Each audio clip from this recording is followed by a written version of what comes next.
You gave your brother the bigger bread again, didn't you? He's still growing. And you? Who takes care of you? One day, I'll repay everything you're doing for me. Then survive long enough to try. She cooked for him, not once, not twice. Every single day, inside a university hostel corridor, with a small kerosene stove, a pot she borrowed from her roommate, and money from her own pocket, she cooked for him and for his younger brother. And she never, not even once, asked to be paid back. Now let me paint you a full picture before we go any further. This was not a woman without options. Her family was comfortable. Her father had business partners. There was always food in her own home, always money for school fees. She had every reason to stay in her lane and leave this man to figure out his own problems. But she had seen something in him, something he could not yet see in himself. And so she cooked, she supported, she stayed. She would go on to introduce him to her father's business partners, to her boss's connections, to every ladder she could find, just so he could climb. She would eat garri with him on nights that had no dignity. She would sit in a hospital for 2 years, nursing him back from a death the doctors had already certified as final. And then, after all of that, a girl knocked on her door. A young, soft-spoken girl who had come asking for help with a university admission. And what happened next? Inside that house, between that girl and Zuri's husband, is the reason we are here today. Welcome to the Folklore Factory. The story of Zuri and Adam, and I promise you, by the time I reach the end, you will not be able to explain what you are feeling. Let us go back to where it all began. The year is somewhere in the early 2000s. Nigeria. A federal university campus. The kind of place where generator noise is the lullaby, NEPA taking light is not news. It is just Tuesday, and the distance between poverty and ambition is measured in how many nights you can study by candlelight without giving up. Zuri was a second-year student, middle-class background, comfortable, not rich. Her father was a man with connections, a man who moved in the right circles. Her mother kept a clean, organized home. There was always food. School fees were never a conversation. She was the kind of girl who had options. And she knew it. She was not desperate. She was not lonely. She was not looking for a man to complete her. She simply met Adam. Adam was nothing like the boy she was used to. He was not flashy. He was not loud. No trendy shoes, no latest Nokia, none of the things the campus boys used to announce their presence. He was in his final year, engineering, and if you looked closely enough, you could see exactly what drove him. Hunger. Not the hunger of an empty stomach, though that too was real, but the hunger of a man who had decided, somewhere deep inside himself, that poverty was not going to be his permanent address. He was quiet and focused, and burning from the inside with a fire that had no outlet yet. He had come from nothing.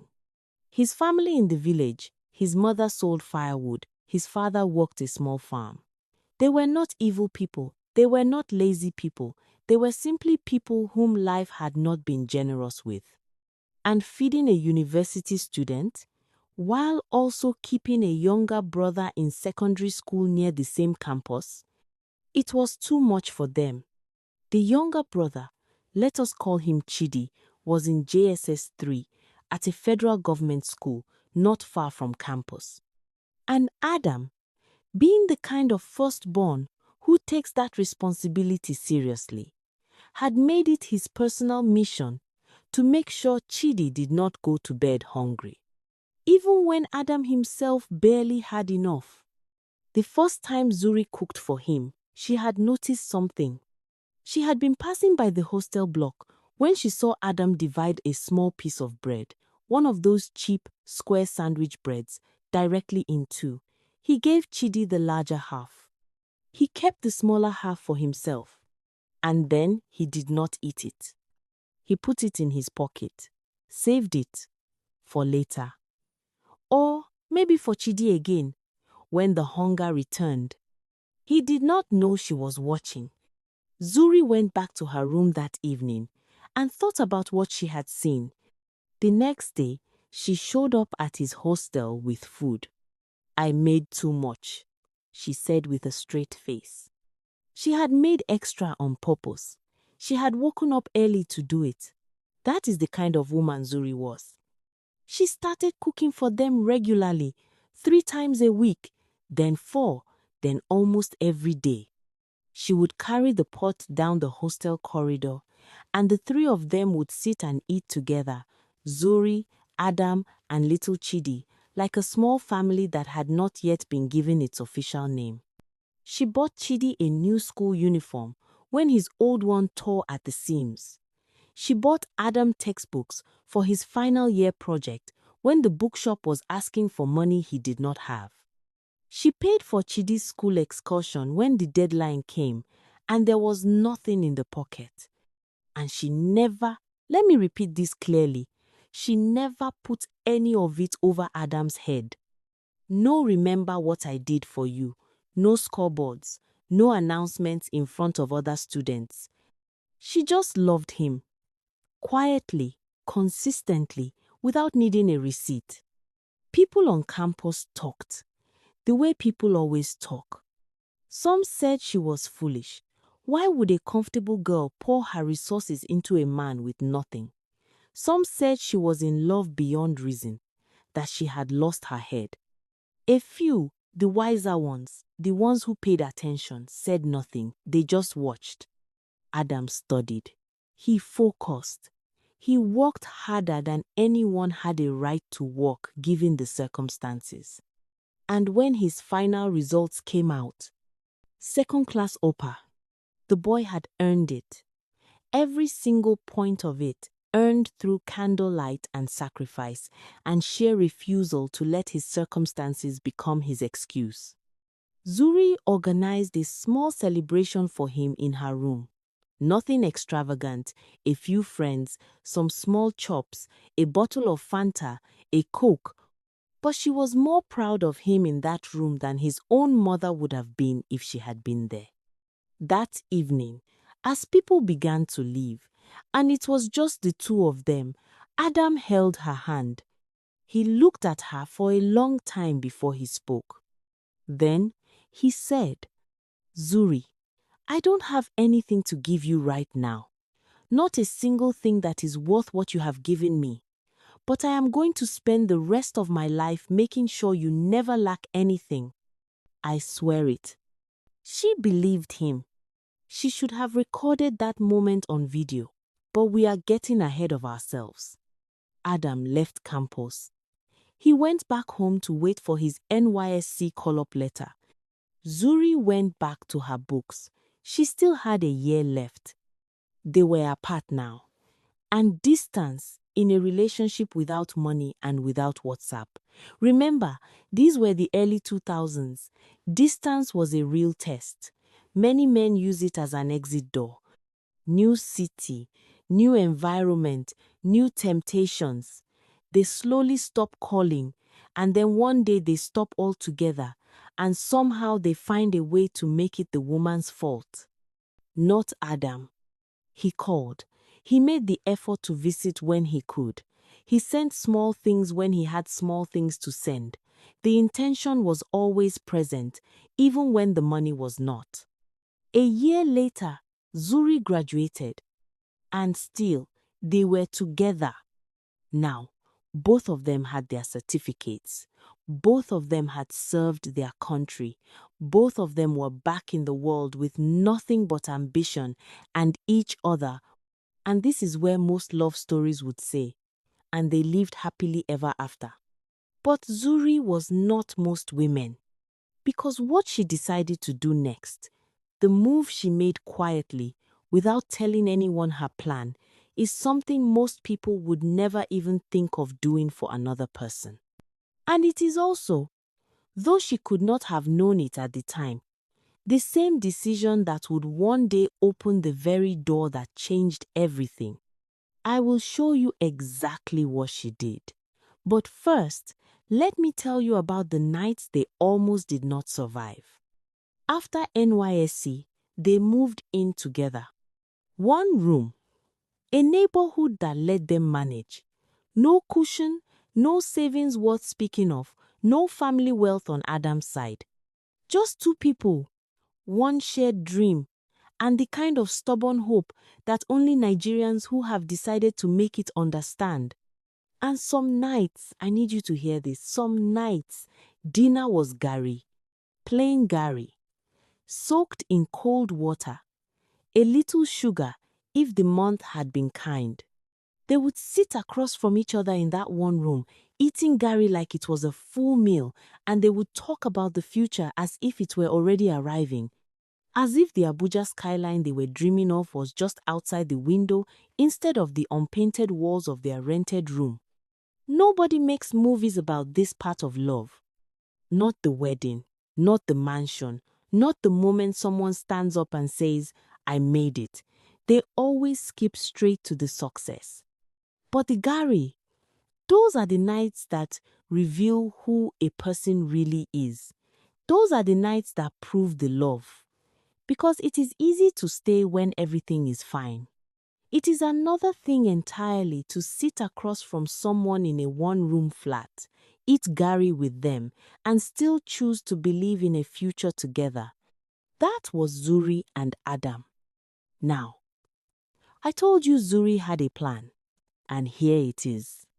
It was not complicated. It did not require anything she did not already have. It only required courage, the quiet, unannounced kind that nobody applauds until much later.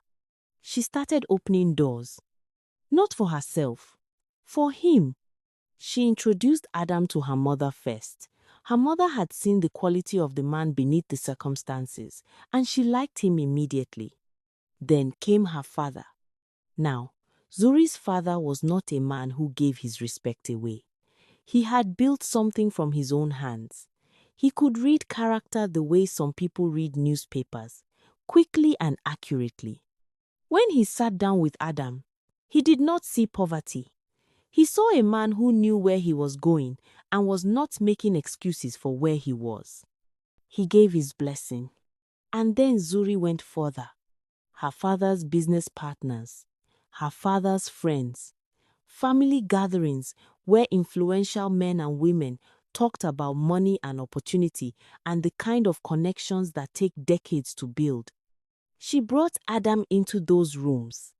She did not introduce him apologetically. She introduced him the way you introduce someone you are proud of, as a sharp, capable engineer who was going places. She was staking her own name and her family's name on the man he had not yet fully become. She was giving him a reputation before he had the results to match it. And Adam, God bless that man, did not waste a single introduction. Every room she brought him into, he left an impression. Sharp, attentive, humble without being small. He listened more than he spoke, and when he spoke, people leaned in. He was slowly, steadily becoming the man she had always believed he was. They got married. Not a big ceremony. They could not afford one. But with the support of Zuri's parents and the small savings they had both carefully stored during their service year, the thousands they had guarded like something precious, they had a wedding. Small, full of joy. And in the early years of that marriage, there were still many nights when the room was bare. There were times when Zuri quietly took Adam to her elder sister's house. Not because they had been formally invited, because there was nothing at home to eat. Her elder sister, a woman with a wide and generous heart, would feed them. She would set the table and fill the plates and say absolutely nothing that made them feel small. And when they were preparing to leave, she would go to her store. She would pack rice, beans, palm oil, stock fish. She would load it into their car like it was the most natural thing in the world. No lecture, no "I told you to marry better," no side eye at her sister's husband and his empty pockets. Just love. Practical, quiet, dignified love. I want you to pause on that elder sister for just a moment. She had every opportunity to make Adam feel less than, to shame her younger sister for the choice she had made. Many people in her position would have done exactly that, helped, but with just enough judgment attached to make sure you never forgot that you needed help. She did not do that. She packed the car and sent them home full, and said nothing that needed to be unsaid later. That is character. And character, as this story will prove repeatedly, matters more than anything else. Then Zuri got a job.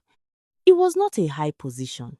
The salary was modest, but it was consistent income, and for the first time in their marriage, there was food on the table every single day, not just on lucky days. And with that small, firm foundation finally under their feet, Zuri did what she always did. She opened another door. Her boss had a business partner, an older man, serious and well-connected, deep in Abuja real estate. The kind of real estate that in Nigeria is not just business. It is the business of building generational wealth. She introduced Adam, and this time, the door that opened was not a door. It was a gate. Adam started as a real estate agent, commission-based, grueling, unpredictable work. You spend weeks on a deal, and sometimes it falls through the day before closing, and you go home with absolutely nothing. Many men walk away. Many men decide it is not worth the humiliation. Adam stayed. He saved every naira of commission he earned. Some months the savings were embarrassingly small, but the discipline never broke. He started buying building materials in small quantities, a few bags of cement, a carton of nails. He would buy, resell, and immediately reinvest the profit. Small margins, patient accumulation. He started showing up at construction sites, not as the contractor, not as the boss, just as a man who wanted to understand how everything worked. He talked to the laborers, he asked questions.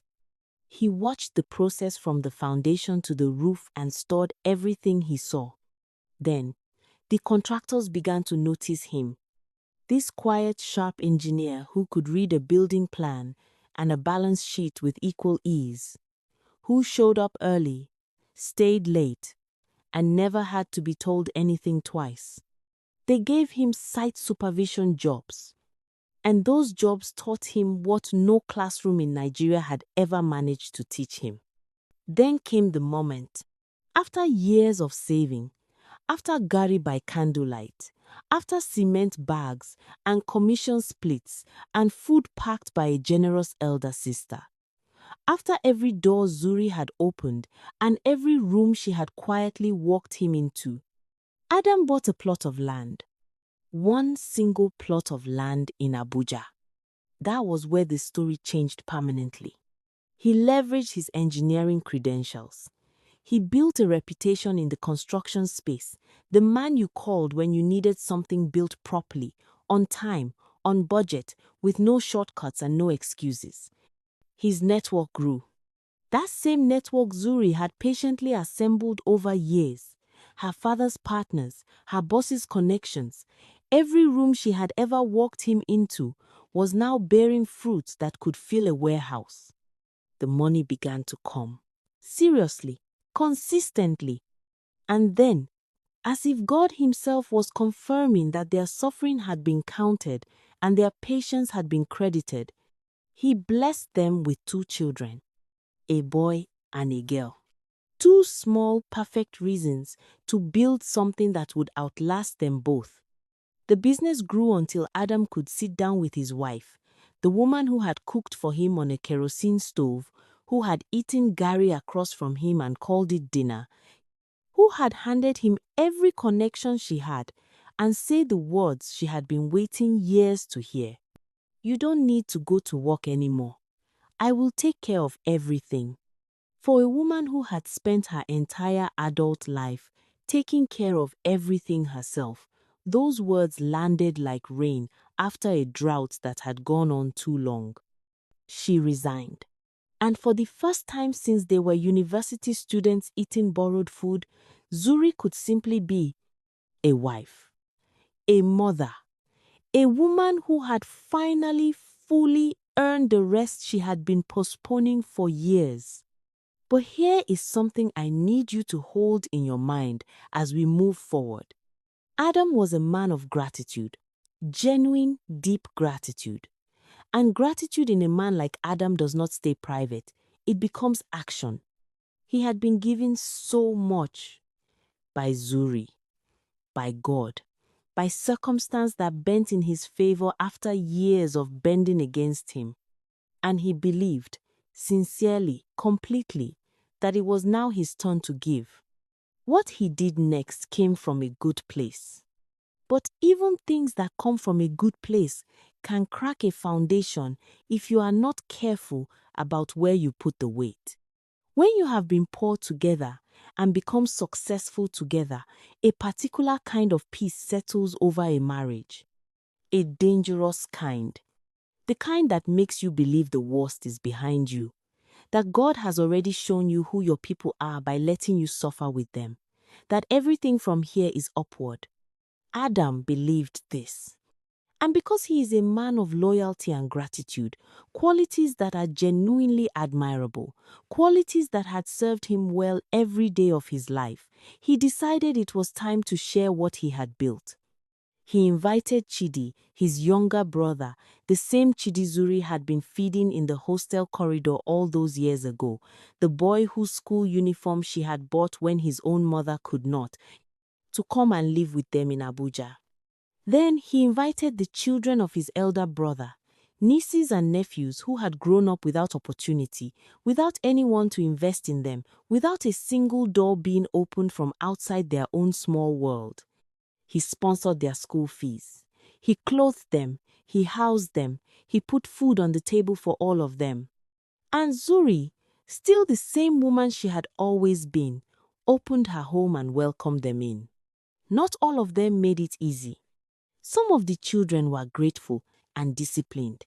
They carried themselves well, caused no trouble, represented the family with their behavior. But some of them forgot that they were guests. Arguments, disrespect. The slow, quiet erosion of peace that happens when people begin to act as if the house belongs to them simply because they have been allowed to stay in it. And who bore the weight of it? Zuri. Because in an African household, and I want every person watching this to hear this clearly, when there is conflict between a wife and the extended family, the wife is almost always framed as the problem. She becomes the one with issues. She becomes why the family cannot be together. She becomes the villain in a story she never agreed to be part of. She endured it. She endured it because of one crucial fact that held everything together. Adam stood by her. Every single time. He did not let his family disrespect his wife in his presence. He did not choose sides in ways that left her exposed. He did not go and apologize to his relatives in secret after defending her in public. He held the line, consistently, and in a Nigerian marriage involving extended family, that kind of loyalty is rarer than people will admit in polite company. One by one, the household thinned. The elder brother's children graduated. Some got married. Some found work and moved out. They built their own lives. Chidi found his footing, became his own man, eventually moved on. The house that had been crowded with people and noise and the friction of shared space became quiet. Just Adam, Zuri, their two children.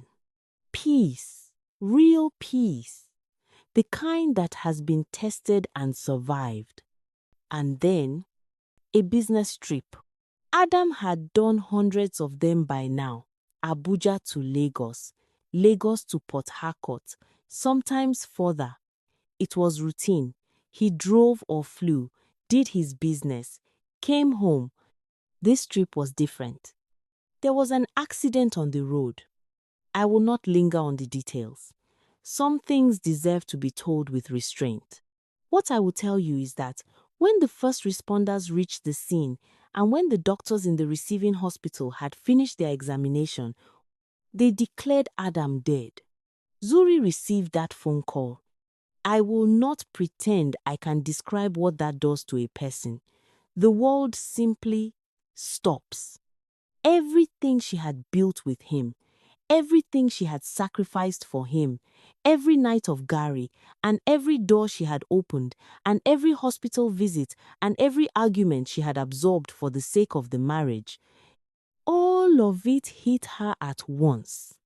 She traveled immediately. She arrived at the hospital, and then, in the corridor outside the room where Adam's body lay, a doctor was walking past. The doctor paused. He looked through the small window in the door. He saw something. A hand. Moving. Just barely. A twitch that had no medical explanation from a man who had already been pronounced dead. The doctor went back in. Adam was alive. I said what I said. The doctors had declared him dead. And God said, "Not yet." He survived. But the road back was long and brutal in ways that are difficult to describe from the outside. His leg was severely broken. Multiple surgeries. Months of intensive care followed by more months of rehabilitation. The recovery was not a straight line. It never is. There were setbacks. Nights of pain that had no comfortable ending. He stayed in that hospital for 2 years. 2 full years. And Zuri was there. Not every day. She had children to raise, a household to hold together, a business to keep from collapsing. But she was there every time she could be. And she made sure that when she was not physically present, he did not feel alone. She washed him when he could not wash himself. She sat with him through the darkest nights. She called his business partners from outside the hospital, maintained the relationships, kept the trust of people who were watching, some of them watching very carefully, to see whether everything Adam had built would survive without him standing in front of it. It survived, because she would not let it fall. This woman had already given half her life to this man's rise. And now, at the moment when she could have said, rightfully, without any shame, "I have given enough. I need someone to take care of me now," she gave more, because that is the kind of person she is. Not a saint, not a fictional character. A real woman with real exhaustion and real fear and real grief, who looked at the man in that hospital bed and still saw the boy who had divided his last piece of bread so his younger brother would not go hungry, and she was not going to abandon that man. Eventually, Adam was discharged. He came home. He recovered. Slowly at first, 1 step, then 2, then steadier, then fully. His limp faded, his strength returned, his mind, sharp as ever, went back to work. The business held. The properties were intact. The relationships Zuri had kept warm during those 2 years were still there, still solid. They picked up their life and moved forward. And for a moment, just a moment, everything felt the way it was supposed to feel. Now, before I take you into the final part of this story, I want you to think about something. Every person who entered this story came through a door that Zuri opened. Adam himself, she opened the door of her father's world, her boss's world, her sister's table, her own salary. Chidi, She fed him before he was anyone's responsibility but his brother's. The elder brother's children, she welcomed them into a home she had helped build from nothing. Every single connection that made Adam's empire possible passed through Zuri's hands first. So when one final person came through that door, when the last guest arrived, it should have been simple. It should have been just another act of generosity from a woman who had made generosity her whole life. It was not simple. Life returned to normal. Good normal. The kind of normal that is actually extraordinary. Children growing, business flourishing, a husband and wife who had been through fire together and come out the other side with their marriage intact. They were at peace. And then, one evening, Adam's phone rang. It was one of his business partners, a man he trusted completely, a man they had both known for years, whose word had always been good, whose deals had always been clean. The partner had a problem. His younger sister needed university admission. She had sat for the entrance exams, but the process was stuck, and these things, as every Nigerian knows, do not unstick themselves without knowing the right people in the right offices. The partner called Adam. And Adam, naturally, without thinking twice, immediately thought of his wife. Because Zuri was the one who knew people. She had spent a lifetime building connections, opening doors, turning every relationship she had into a resource.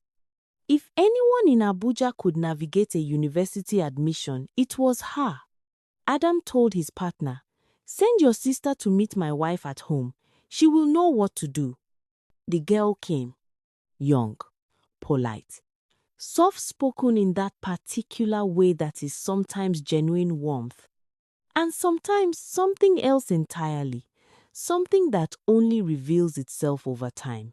She sat in Zuri's living room. Zuri helped her. She made the calls, spoke to the right people, sorted the process.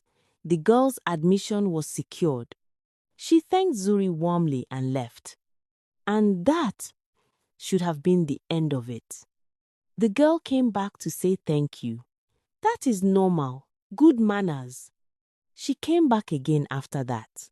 Still understandable, gratitude, following up. And then she kept coming. The visits became regular. And then Zuri began to notice something she had not been looking for. Some of the visits were happening at times when Zuri was not home. I am going to stop right here. Because what happened next? What that girl was doing in that house when Zuri was away, what Adam knew, what he refused to see, how Zuri found out, and what she did when she did. That is not a story I can finish in one sitting. Some of you are going to stand up when you hear part 2. And some of you are going to sit very, very quietly with your own thoughts. But that, all of that, is part 2. And if you believe Zuri's story deserves to be heard in full, share this video with one person tonight. Just one.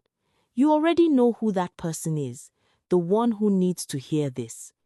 Subscribe. Turn on the notification bell. Because part 2 is coming, and when it drops, you do not want to be finding out about it from someone's WhatsApp status. Zuri's story is not finished. Not even close.